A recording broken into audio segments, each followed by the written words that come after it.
जय माँ भगवती। आजिर रेसिपी होची पणस कठार तरकारी। पणस कठा तरकारी पे गोटे कंचा पणस नहीं ताकू काटिबाकू हेले प्रथमे हाथ रे तेल लगेदेली। तेल लगे सारा पर पणस को मझीरू दी खंड करी काटिदेली। काटिकी किछि समय पई रखिदेली कहीं ना पणस भितर अठा बाहर से अठा जो बाहरी गला ताकू मु कौन कली पणस चोपार कंटा अंश पटे पणस अठा को घसिकी काढ़ीदेली। पणसर अठा बाहर सारा पर पणस को छोट छोट करी काटी देकी ता चोपा छड़ेदेली। तापर पणस कठा भितर जो तार मझी भागटा थाए ताकू काटिकी काढ़ीदेवे। आ किछि अंश तार रखिबे नले पणस तरकारीटा कला बेलू से फिटिଯିବ। पणस कटा मोर सरीगला। एबे ताकू मु भलसे धोई देकी गरम पानी मु कड़ाई रे बसई देछि। सेथिरे लूण हळदी पकई देकी पणस को पकईकी ताकू सिझेई देबे। पणस भी सीझी गलानी। एबे ताकू काढ़ी रखिदेली।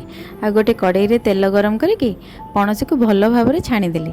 तरकारी करबा पई मु मसला रे पियाज अदा रसुण जीरा काजू चारमगज आ खंडे नड़िया मसला पई एतिकी बाटी सारा पर मसला को काढ़ी रखिदेली। आ से ग्राइंडर मग रे गोटे टमाटो बाटिकी रखिदेली।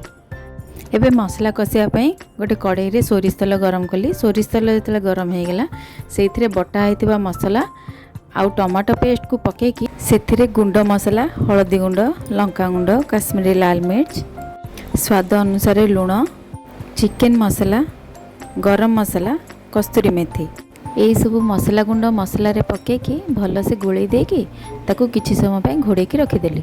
मसला जो अल्प टिके कषि हो गला से छणा होता पणस देकी ताकू मसला सांगे भल कि कषिदेली। कषि देकी एपटे आलू सिझेकी रखी आलू सिझा भी काटिकी ताकू पकईदेली।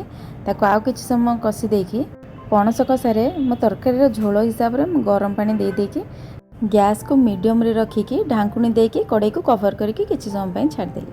किछि समय गला पर मैं आसिक चेक कली मो तरकारी अब रेडी हो जाए। आउ टेस्ट करके भी देखिली तरकारीटा बहुत बढ़िया लगुच। एबे तो पणस कठा सब जगह मिलूची। आपण माने भी यही उपाय रे पणस कठा आनिकी तरकारी करंतु।